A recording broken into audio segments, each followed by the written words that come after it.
KKMD 430호와 러시아가 소환시킨 독일 나치 주력 전차 판터 시리즈 끝판왕 KF-51의 등장과 K2 흑표의 미래. 2022년 6월 15일 미국의 군사 전문지 Interesting Engineering과 워존은 독일의 민간 방산회사 라인메탈이 2차 세계대전 당시 독일 나치의 기갑부대를 연상시키는 판터라는 이름을 사용한 신형 3.5세대 주력전차 KF-51을 출시했다는 내용의 기사를 게재했습니다. 아직 개발이 완료되지 않은 KF-51 판터가 세간에 큰 관심을 불러일으키고 있는 이유는 우크라이나 전쟁을 통해 존재 가치 자체를 의심받고 있는 현대 주력전차가 어떤 변신을 통해 미래 전장에서도 살아남을 수 있는 플랫폼이 될 것인지에 대한 몇 가지 단서를 던져주고 있다는 사실 외에 독일에서는 금기로 여겨져 왔던 나치와 관계된 용어를 과감하게 사용하고 있다는 데 있습니다. 독일의 주력전차 레오파드2와 여러 나라, 여러 장면에서 부딪히고 있는 K2 흑표 주력전차를 보유하고 있는 대한민국 입장에서는 더욱더 신경이 쓰일 수밖에 없는 상황인데요. K2 흑표가 2014년부터 양산되어 실전 배치된 이후 10년 가까운 시간이 지나도록 눈에 띄는 개량 사업이 이루어지지 못했다는 점도 KF-51 판터의 등장과 대비되며 뼈아픈 부분으로 다가오고 있습니다. 일단 미국의 군사 전문지 Interesting Engineering의 기사를 번역해 살펴본 뒤 KF-51 판터가 지니고 있는 능력과 그에 대한 분석, 그리고 K2 흑표가 취해야 할 대응 방법 등에 관한 이야기를 이어나가 보도록 하겠습니다. 기사 원문은 노란색 글자로 표시됩니다. 최근 프랑스 파리에서 열린 방산 전시회 유로사토리에서 독일 라인메탈 디펜스는 마침내 그들이 개발하고 있던 최신형 주력전차 KF-51 판저에 대한 세부 계획을 밝혔다. 민간 방산회사 라인메탈이 설계한 거대한 130mm의 대형 주포를 장착한 이 디자인은 전 세계에서 널리 사용되고 있지만 노후화가 심각하게 진행된 레오파드2 주력전차의 장기적인 후계자가 되겠다는 야심을 숨기지 않고 있다. 독일 육군을 주 계약자로 예상하고 있는 이 신형 주력전차는 미래형 기갑부대를 찾고 있는 다른 유럽 국가들의 관심을 끌게 될 가능성도 있다. 제2차 세계대전 당시 유명했던 나치 독일 주력전차의 이름을 따온 KF-51 판터는 파리에서 열린 유로사토리 방산 전시회에서 라인메탈 CEO 아르민 파퍼거에 의해 공개되었다. 전시회에서 공개된 세부 사항 외에 현재 일반 대중들이 얻을 수 있는 다른 정보는 거의 없는 상황이다. 그러나 언론 보도에 따르면 KF-51 주력전차의 전투 중량은 약 65톤 정도가 될 것으로 보인다. 라인메탈 홈페이지에서는 KF-51의 전투 중량을 59톤이라고 소개하고 있지만 이 기사뿐만 아니라 유명 군사 전문지 워존 역시 KF-51의 전투 중량을 65톤이라고 표기하고 있어 정확한 내용은 시간이 더 흘러봐야 알 수 있을 것으로 보입니다. 만약 KF-51 판터의 전투 중량이 65톤이라는 지적이 사실이라면 독일 육군의 주력인 레오파드2보다도 가벼운 전차가 된다. 레오파드2의 파생형 중 가장 최근에 등장한 2A7V의 전투 중량은 70톤이 조금 넘는 정도이기 때문이다. KF-51 판터와 레오파드 2A7V는 동일한 1475마력의 디젤 엔진을 탑재하고 있어 더 가벼운 무게의 KF-51 판터가 전작인 레오파드 2A7V보다 우수한 기동성을 지니고 있을 것으로 분석된다. 또한 전투 중량 65톤은 KF-51 판터를 서구 여러 나라의 현대식 주력전차들, 특히 70톤을 넘나드는 미국산 주력전차 M1 에이브람스의 후기 버전들보다 더 가벼운 주력전차로 만들어준다. 들리는 풍문으로 KF-51 판터의 설계자들은 하이브리드 엔진처럼 좀 더 발전된 추진 시스템을 사용하지 않기로 결정했는데, 이는 아마도 KF-51의 개발 기간을 줄여 소요군에 더 빨리 인도할 수 있도록 하는데 목적이 있는 것으로 보인다. 이 신형 주력전차는 가볍지만 여전히 강력한 펀치력을 보유하고 있다. KF-51 판터는 이미 언급했던 것처럼 130mm 활강포를 주포로 장착하고 있으며 레오파드2의 120mm 주포보다 훨씬 더 강력한 위력을 지니고 있다.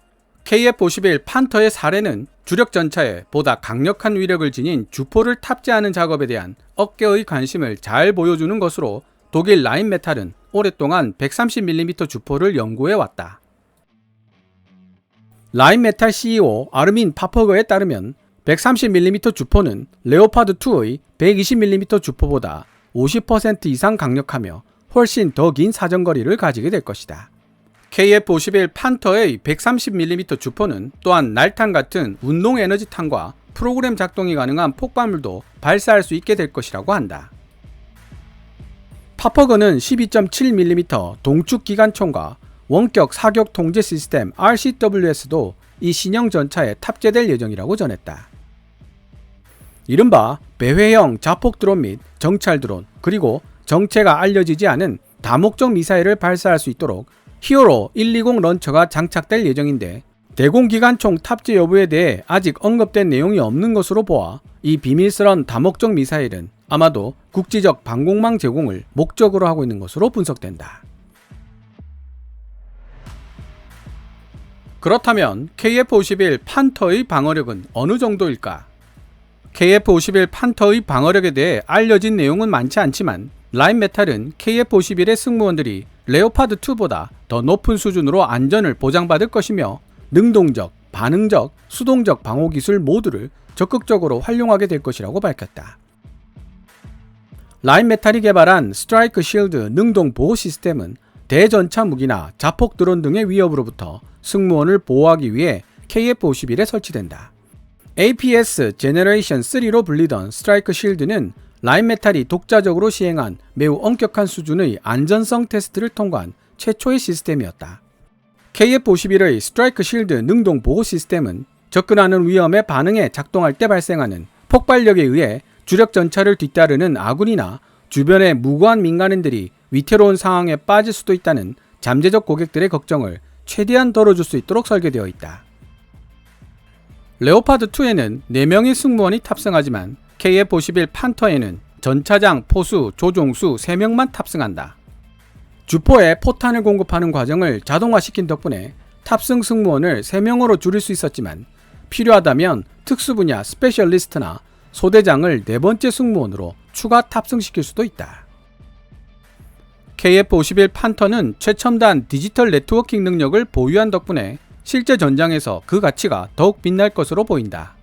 탑승한 승무원들은 모든 센서, 무기, 파워팩, 그리고 다른 하위 시스템으로부터 필요한 정보를 원하는 때 언제든지 불러올 수 있게 된다.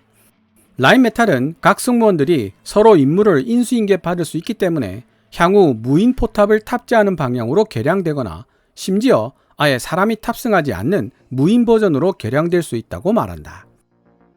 각종 센서와 무장의 신속한 교체를 허용하고 플랫폼들 간의 협업을 보다 쉽게 만들어주는 개방형 아키텍처 시스템인 나토 범용 차량 아키텍처 NGVA가 활성화된다면 그 덕분에 KF-51 판터의 전반적인 효율성도 함께 향상될 것이다.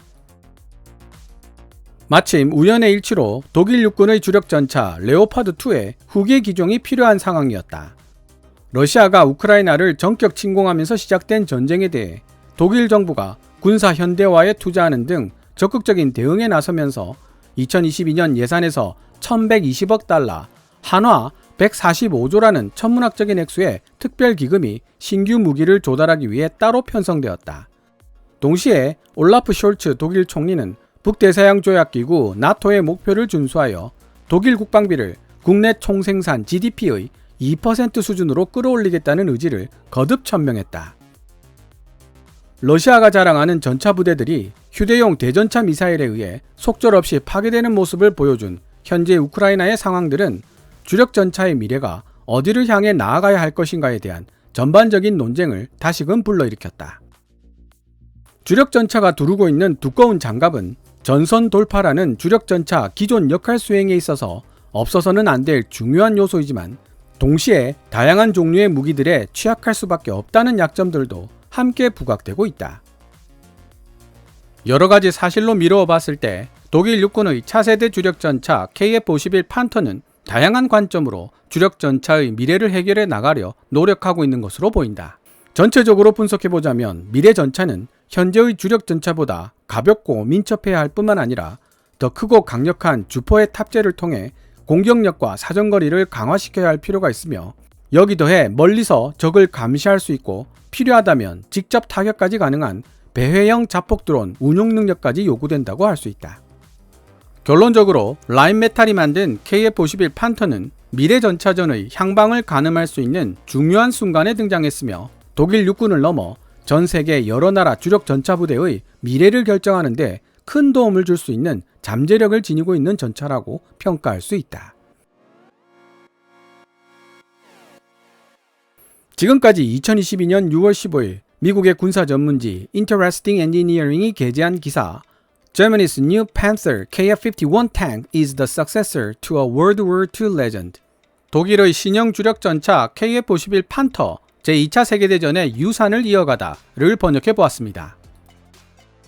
먼저 KF-51 판터의 130mm 주포에 대한 이야기를 짚고 넘어가지 않을 수가 없는데요.